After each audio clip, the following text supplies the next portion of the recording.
Status പറഞ്ഞാൽ നമുക്ക് petition കിട്ടുന്ന പ്രകാരം സ്റ്റേറ്റ്മെന്റ് എടുത്തിട്ട് എഫ്ഐആർ ആക്കുകയാണ്.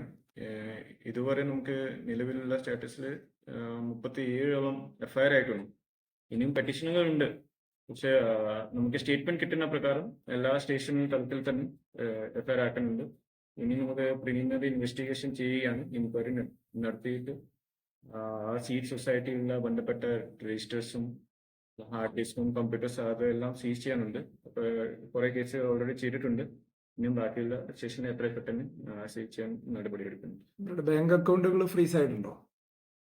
ആയിട്ടില്ല. നമ്മൾ അപേക്ഷ കൊടുത്തിട്ടുണ്ട്. കുറച്ച് നമുക്ക് ഇനിയും ഐഡന്റിഫൈ ചെയ്യുന്നുണ്ട്. ഈ സീഡിന്റെ അക്കൗണ്ട് മാത്രമല്ല, അവരുടെ പേഴ്സണൽ അക്കൗണ്ടും കൂടി ഇതിൽ ചേർക്കാൻ നോക്കുകയാണ്. എവിടെയൊക്കെ പോയിട്ടുണ്ട് നമുക്ക് മുഴുവൻ ചെയിൻ നമുക്ക് അറിയേണ്ടതാണ്.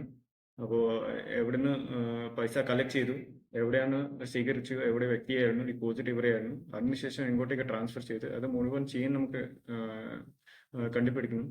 അതൊക്കെ പ്രോപ്പറായിട്ട് അന്വേഷിക്കും. ഈ ഇൻക്വയറി ഭാഗമായിട്ട് നമുക്ക് അക്ഷയ സെന്റേഴ്സും കൂടി എൻക്വയറിന്റെ പരിധിയിൽ വരുന്നുണ്ടോ?